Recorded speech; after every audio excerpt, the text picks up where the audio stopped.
I had this idea. I do a lot of different kind of woodworking. Lately, I've been seeing a lot of trends of like mosaic signs and artistic pieces, and whether it's for like a business or, you know, it has like a piece of art, a flower, you know, made out of wood. It's actually called intarsia. I've been seeing these different mosaic signs that I think look really cool, and I've never made one. So I wanted to try that. I just didn't have a reason. And my logo is not super easy to make out of wood.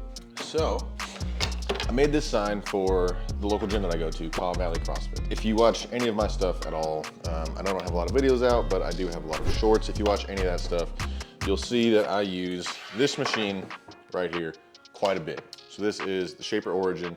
It is a CNC that corrects the errors from human movement. There's a lot into it. This I am definitely gonna make a video on pretty soon.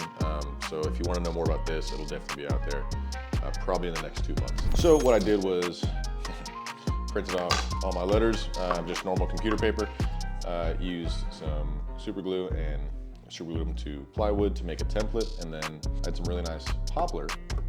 Use that poplar, and the poplar is what I use for the letters in my sign. There's a lot of ways to make letters and do stuff like this. This was just me kind of challenging myself using some different tools. Maybe not being as accurate as I could be with like a CNC, but you know, making sure that I still have those skills that like I've learned over the years. That was one of the big challenges. That was one of the most fun parts of this build. Also very frustrating, but it was very fun, very rewarding. For the background, I didn't want to manufacture anything to make, I wanted wood to look like wood, and I wanted it to look nice. Luckily, I had some of this beautiful aromatic cedar that I've been holding on to for a couple years now, and I wanted to use this as the background. So what I did was I had probably 3 boards this width and about 7 foot long. So I ripped it down, I planed it, got smooth sides, and then cut it into strips like this, ripped those strips on the bandsaw, got more strips, and then just cut 45-degree angles and started it in the center of the sign and did basically quadrants of a circle. Boom, boom, boom, boom, boom, boom. So I cut my strips, ripped my cedar, and then started that with the background. Once I had my templates made with plywood, I template routed the actual letters that are on the sign. And then came the biggest challenge, probably one of the funnest ones as well. This is the offcut from the border of the sign. This was the trickiest part. If you're watching this, you know that I am an engineering student at KU.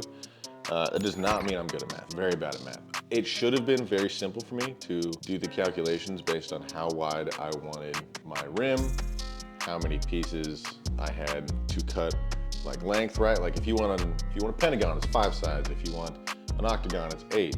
All this to say, it should have been very easy for me to figure out how to make this circular shape out of wood. It was not. I tried the actual math for about an hour, and I was like, dude, fuck this. And I asked ChatGPT, and it worked perfectly. So if you're a woodworker, don't be afraid to use ChatGPT sometimes. It can definitely help. If you're interested in the math, it was, I needed 12 lengths at about 4 inches wide to give me the border. And it was a pretty easy process. All that I did was cut my lengths and used my Festool domino to glue it up. This is a pretty good joint, actually, even though I broke it with my hands. It was loosely, I mean, you know, hey guys, come on, just figuring it out, you know what I mean?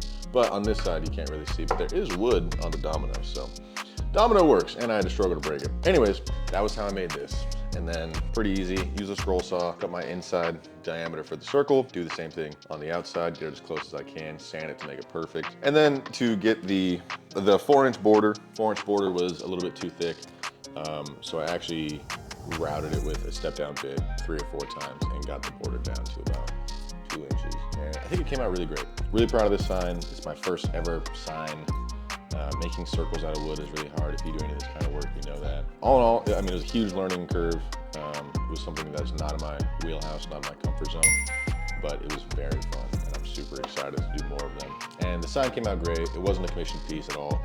I don't make any money from this, actually. I lose money, but it's all for the love of the game and for the passion. After the sign was made, my wife and I got to go to my gym's yearly gala. It was really fun, and we got to surprise them with it. It was well received. People had a good time. So I don't know if I have any footage of this. I probably don't. I actually had enough scrap left over, enough pieces like this, and then more than enough poplar. I bought way too much poplar. But I made a mini version of the sign too. And that's something, I love miniature versions of things. I think it's really cool. Like scale models are just the coolest thing ever. And for this sign, like, you know, there's multiple rooms in this gym, and who knows if the owner wants it for his house or whatever. So I wanted to just make a smaller one that they could put up somewhere. Yeah, it's like a knickknack. It's like a desk thing. It's just like a extra cute little thing. So that was really fun. For the finish, I did use Rubio Monocoat. The Rubio Monocoat is fantastic. If you don't use it, it's really good. This is not sponsored. I'm not sponsored by anybody. If you want to sponsor me, please do it. I would love that. But I use Rubio Monocoat. I've used it once before on my dining room table. It turns out fantastic. It's really easy to use. I probably wouldn't use it on a sign like this again. Or if I did, I would do it differently. I applied the Rubio at the end once everything was assembled, and I think it'd be easier to do it before. That way you're not going around curves and stuff like that. But it was great to use. Another alternative, I love Odie's oil. This is probably what I would use on the sign now if I was doing it right now, because I had it all assembled and it's just easier to apply in nooks and crannies. They're both really great finishes. They're kind of different classes of finishes. Odie's is food safe and all that nonsense. Good stuff. Rubio is almost, it's not a food safe finish, but it's really, really good for furniture and signs and things like that. Can't go wrong, just depends what you want to do. I like them both for different reasons. I did this project in about 3 days. It was a pretty solid weekend jump. I had no plans, I had no idea, I had no intention. I knew the diameter I wanted. I was like, I think for a sign, 24 inches should be good. So I was shooting for 23 to 26 inches, somewhere in there. Landed at 2 feet, because that's a nice, perfect measurement. Honestly, it's a simple project. It's not hard. If you're watching and you want to try it, you don't need a bunch of tools. You don't need a domino. A wood glue would have been fine. I just have a domino because I have a problem buying tools, so I used it. You could do it with minimal tools. All you would really need is a jigsaw or a bandsaw, a lot of sandpaper. A table saw would be great, obviously, but you could definitely do this stuff with a handsaw if you just had the lumber dimensioned already. But I'm not saying it's not gonna be tedious, but it's definitely doable. So that was also fun. Like, it wasn't an unapproachable project. And I think it turned out really great. So there'll be more build videos coming. I also have a Shaper Origin video coming up, an honest, non-sponsored review. Even if they sponsor me, you should sponsor me. Shaper Origin, you should sponsor me. That's tea. But I'll have that video coming. A few real life people have actually asked for that. I hate when influencers say that shit. I'm not saying I'm one of those, but like when they're just like, people have been asking, like, no one's asked you, dude. No one's fucking asked you, all right? Anyways, there's 2 people in social media that are strangers that have asked me to do a video on it, so I will. I'm gonna do a video on template routing because I think that's useful and kind of scary, and it's more approachable than people think. And then sooner or later, I am gonna do a garage tour and a tool tour. I will be doing no videos on electrical. It's scary and hard. Are there any giveaways coming up? Oh, this is why I need you here. Thank you. Yes, okay. There is gonna be a giveaway. There will be, so go to my Instagram if you don't follow me there. Seriously, Instagram's easier to do every day, so I'm over there a lot more. Instagram, get free stuff and maybe buy some stuff, is at arrowheadwood.co. My website is arrowheadbrine.com. I do giveaways pretty regularly. I'm about 400 followers away from the next giveaway. It's basically me every 1,000 followers. So I did one at 1,000. I'm gonna do one at 2,000, so and so. So go over there. There should be one relatively soon.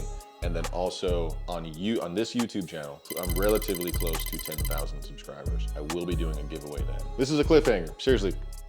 If you go to my Instagram and look at my dining room table, in the next year and a half, I'm gonna build 3 more just like it.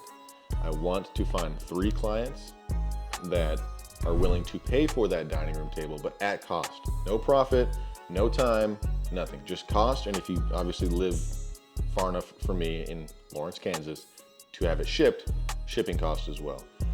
The dining room table, I built it 2 years ago. I can comfortably say we can get a table just like that, solid walnut, all wood, with tasteful epoxy, no blue epoxy, no fucking oceans, none of that bullshit. Just tasteful, black walnut, black epoxy. Comfortably say around $1,200.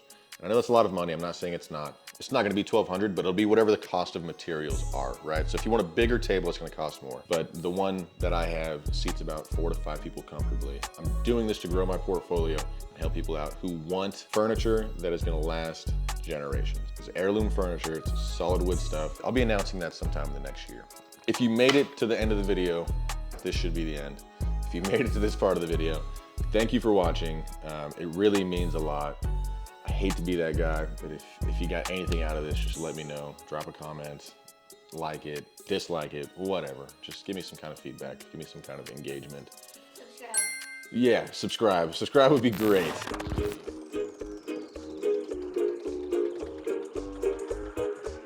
B-roll.